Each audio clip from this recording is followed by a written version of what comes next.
সুপ্রিয় দর্শক, খবর সংযোগ রিলসের বিশেষ আয়োজনে আপনাদেরকে স্বাগত। আপনাদের সঙ্গে রয়েছি আমি আহমদ আতিক। আমাদের অনুষ্ঠানটি আপনারা পৃথিবীর কোন প্রান্ত থেকে দেখছেন কমেন্টে জানান। আমরা আপনার মতামত শুনতে চাই। চলুন তাহলে আজকের অনুষ্ঠান শুরু করি। ইসরায়েলে দফায় দফায় ক্ষেপণাস্ত্র হামলার মাধ্যমে মধ্যপ্রাচ্যে নতুন ধরনের প্রতিরোধ কৌশল প্রয়োগ করছে ইরান। আর তেহরানের এই কৌশল যুক্তরাষ্ট্র ইসরায়েলকে পরিস্থিতি সম্পর্কে দ্বিতীয়বার ভাবতে বাধ্য করছে। বিশ্লেষকদের মতে ইরান বা তার মিত্রদের উপর হামলা করা হলে যে মূল্য চুকাতে হবে সে বিষয়ে স্পষ্ট বার্তা দেয়াই ছিল তেহরানের লক্ষ্য। কাতার বিশ্ববিদ্যালয়ের অধ্যাপক আবদুল্লাহ বান্দার আল এতাইবা বলেছেন, ইসরায়েলের উপর ইরানের ক্ষেপণাস্ত্র হামলা এমন একটি পরিকল্পনার অংশ যার মাধ্যমে তেহরান বোঝাতে চায় যে এই অঞ্চলে হামলা অব্যাহত রাখলে তার মূল্য দিতে হবে। আল জাজিরাকে তিনি বলেন, আমার মনে হয় এটি ইরানের প্রতিরোধমূলক কৌশলের ইঙ্গিত। তারা প্রতিরোধ গড়ে তুলতে চায় এবং তাদের বিরুদ্ধে যে কোনো ধরনের হামলা বন্ধ করতে চায়। তিনি উল্লেখ করেন, ইরানের সর্বোচ্চ নেতা মোস্তফা খামেনির এক উপদেষ্টা সাম্প্রতিক সাক্ষাৎকারের পরিপ্রেক্ষিতেই এই পরিকল্পনা সামনে এসেছে। ওই সাক্ষাৎকারে তিনি বলেছিলেন, ভবিষ্যতে ইরানের কৌশলের আওতায় ভারত মহাসাগর, লোহিত সাগর এবং ভূমধ্য সাগরের সম্ভাব্য লক্ষ্যবস্তু অন্তর্ভুক্ত থাকতে পারে।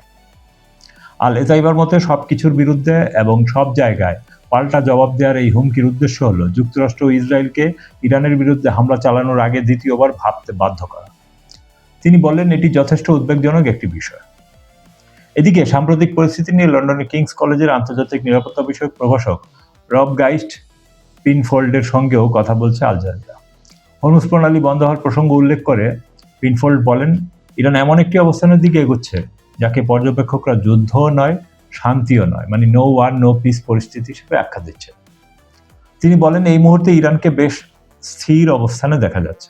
নিষেধাজ্ঞা প্রত্যাহারের জন্য তারা দ্রুত আলোচনা টেবিলে ফিরতে আগ্রহী বলে মনে হচ্ছে না। অন্যদিকে যুক্তরাষ্ট্র একটি সমঝোতা চুক্তি করতে চায় বলে মনে হচ্ছে, যদিও প্রেসিডেন্ট ডোনাল্ড ট্রাম্পের বক্তব্য অনেক সময় ভিন্ন ইঙ্গিত দেয় বলে মন্তব্য করেন তিনি। পিনফোল্ড বলেন, প্রেসিডেন্ট ট্রাম্পের বক্তব্যে এক ধরনের অসামঞ্জস্য দেখা যায়। একদিকে তিনি যুদ্ধ, ধ্বংসযজ্ঞ, সভ্যতা ধ্বংসের মতো কঠোর ভাষা ব্যবহার করেন, অন্যদিকে ট্রুথ সোশ্যালে এমন পোস্ট দেন যেন মনে হয় ইরানের সঙ্গে চুক্তি নাগালের মধ্যেই রয়েছে। এদিকে ইসরায়েলের প্রধানমন্ত্রী বেনিয়ামিন নেতানিয়াহুর সিদ্ধান্ত গ্রহণের বিষয়েও মন্তব্য করেন পিনফোল্ড। তিনি বলেন, নেতানিয়াহুকে দেখাতে হবে যে তিনি লেবাননের প্রতিরোধ যোদ্ধাদের বিরুদ্ধে কঠোর অবস্থান নিচ্ছেন এবং শুধু ট্রাম্প যা হুকুম করছেন তাই পালন করছেন না। তবে ইরান গত 2 দিনে যেটা দেখালো এটা মাত্র কয়েক মাস আগেও অকল্পনীয় ছিল, কারণ গত শনিবারই বিরতির পর প্রথমবারের মতো ইসরায়েলে প্রথম হামলা করেছে ইরান, তাও নিজের জন্য নয়, মিত্র লেবাননের উপর যে উত্তর ইসরায়েলের রামাদের ডেভিড ঘাঁটিকে থেকে নেতানিয়াহু হামলা চালাচ্ছে সেটার উপর। সেটাই এখন টার্গেট করছে ইরান। সিরিয়ার যে গোলান উপত্যকা ইসরায়েল দখল করেছে সেখানেও হামলার খবর পাওয়া যাচ্ছে। ক্ষয়ক্ষতি কি হয়েছে তা নিশ্চিত নয়, তবে এই হামলার প্রতীকী মূল্য অনেক। মানে ইরান এখন শুধু নিজে আক্রান্ত হলে নয়, মিত্র দেশ আক্রান্ত হলেও হামলা করবে, এটাই বার্তা। ইরান আগেই সাবধান হয়েছিল, লেবাননের প্রতিরোধ যোদ্ধাদের শক্ত ঘাঁটি লেবাননের দক্ষিণ বৈরুতে ইসরায়েল হামলা করলে ইরান জবাব দেবে। এই রেড লাইন নেতানিয়াহু ক্রস করায় ইরান আসলেই হামলা করবে তা ধারণার বাইরে ছিল। আরও আশ্চর্যের বিষয় হলো, এই হামলার পর আমেরিকা উল্টো ইসরায়েলকে বলেছে ইরানে হামলা করা যাবে না। কয়েকটা বিমান হামলা করে সেটা মেনেও নিতে হয়েছে নেতানিয়াহুকে। কিন্তু হওয়ার কথা তো ছিল হামলার জবাবে ইসরায়েল ইরানে যা খুশি করার লাইসেন্স পাবে, ইরানকে মাটিতে মিশিয়ে দেবে, ইসরায়েলকে আত্মরক্ষার অধিকার আছে, এই গানে পুরো শ্বেতাঙ্গ দুনিয়া ইরানের বিরুদ্ধে দাঁড়াবে।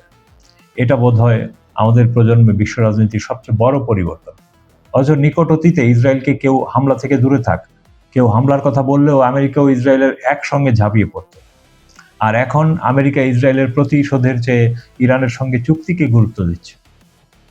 2024 সালে ইসরায়েল যখন সিরিয়ায় ইরান দূতাবাসে হামলা করে, রাষ্ট্রদূত কর্মকর্তাদের মারল, ইরান কিছু ড্রোন পাঠানো ছাড়া তেমন কিছু করতে পারেনি। আর ওই বছরের 19 এপ্রিল ইসরায়েল যখন ইরানের ইস্পাহান বিমানে হামলা চালায়, তখনও ইরান ক্ষয়ক্ষতি হয়নি দাবি করে বিষয়টিকে এড়িয়ে যায়। 2024 সালে তেহরানে ইসমাইল হানিয়াকে যখন ইসরায়েল হত্যা করছিল, এর 2 মাস পর ক্ষেপণাস্ত্র ছোড়া হয়। ওই ক্ষেপণাস্ত্রের পর ইসরায়েল পাল্টা বিমান হামলা করলেও ইরান আর বিষয়টিকে বাড়ায়নি। এবার কিন্তু ঘটনা উল্টো। অথচ গত বছরের জুনে ইসরায়েলের হামলার পর ইরান জবাব দিতে সময় নিয়েছিল, কিন্তু একবার নেমে যাওয়ার পর 12 দিনের যুদ্ধে সম্ভবত আয়রন ডোমের মিথ ভেঙে গেছে। সেবারও প্রথম বিমান হামলা করেছিল ইসরায়েল, জবাবে ইরান বিমান হামলা করতে না পারলেও শুধুমাত্র দূরপাল্লার ক্ষেপণাস্ত্র ও ড্রোন দিয়ে নিজেকে রক্ষা করতে পেরেছিল। এটাই সম্ভবত ইরানকে আত্মবিশ্বাসী করে তুলেছে। ফলে এবারের 28শে ফেব্রুয়ারি আমেরিকা ও ইসরায়েলের যৌথ হামলার পর ইরান ভরকে না গিয়ে পাল্টা জবাব দিয়েছে 38 দিন। শুধু নিজেকে অসম যুদ্ধে রক্ষা নয়, সর্বোচ্চ নেতার শাহাদাতের পরও সরকার ও শাসন ব্যবস্থা টিকিয়ে রেখেছে। সভ্যতা মুছে ফেলার হুমকি দিয়েও ট্রাম্পকে থামতে হয়েছে। এক আর্জেন্টিনা ছাড়া দুনিয়ার কেউ এবার ইসরায়েলের পক্ষে দাঁড়ায়নি। আমেরিকার বহু যুগের পরীক্ষিত বন্ধুরা বলেছে, ইসরায়েলের এই যুদ্ধে আমরা লড়তে যাব না। এবার ন্যারেটিভ যুদ্ধে ইরান ছিল দুর্দান্ত। দুনিয়ার মানুষ তাদের পক্ষ নেয় তাদের চমৎকার প্রচারের কারণে, যেটা এতদিন ছিল পশ্চিমাদের দখলে।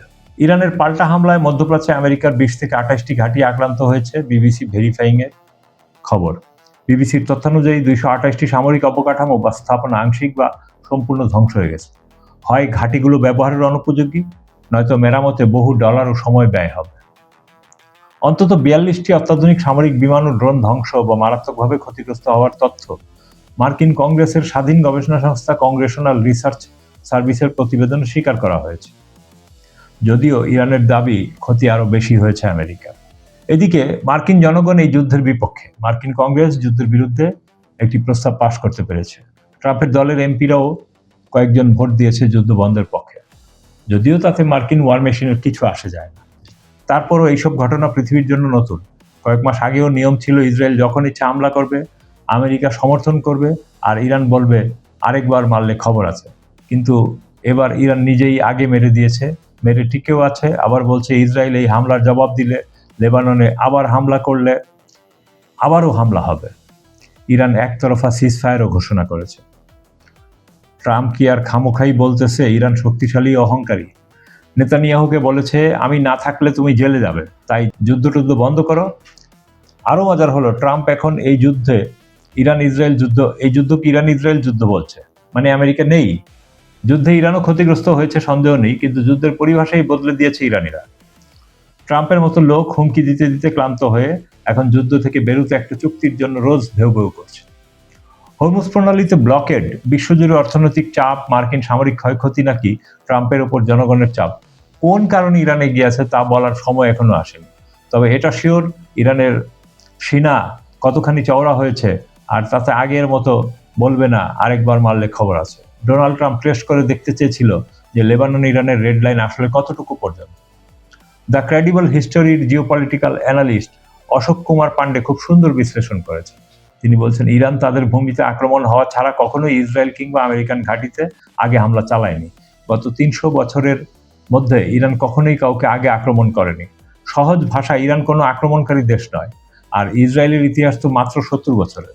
এই 70 বছরের মধ্যে ইরান এই প্রথমবার আগে ইসরায়েলে হামলা চালালো। এই হামলা চালানোর একটাই কারণ, ইরান লেবাননকে নিজের শরীরের অংশ মনে করে। লেবাননের লাগাতার হামলা হওয়া মানে ইরানেই হামলা হওয়া, তাই বাধ্য হয়ে ইরান লেবাননকে বাঁচাতে ইসরায়েলে হামলা করতে হয়েছে। আসলে বৈরুতের দাহিয়ায় ইসরায়েল হামলা চালানোর পরও যদি ইরান পাল্টা হামলা না চালাতো, তাহলে ইসরায়েল ও লেবানিজ সরকার মিলে প্রতিরোধ যোদ্ধাদের একদম নির্মূল করে দিত। আর এই কারণেই লেবানিজ প্রেসিডেন্ট ইসরায়েলের সাথে ডিল করতে চায়, ইরানকে দূরে রাখতে চায়, আর তারা মিলেমিশে প্রতিরোধ যোদ্ধাদেরকে একদম খতম করতে চায়। লেবাননের প্রতিরোধ যোদ্ধারা হচ্ছে ইরানের অ্যাক্সিস অফ রেজিস্ট্যান্সের সবচেয়ে বড় গুরুত্বপূর্ণ অঙ্গ। প্রতিরোধ যোদ্ধারা শেষ মানে ইসরায়েলের আশেপাশে ইরানের আর কোনো হাত থাকবে না। আগেই ইরান সিরিয়াকে হারিয়েছে, এখন একমাত্র লেবাননই বাকি আছে।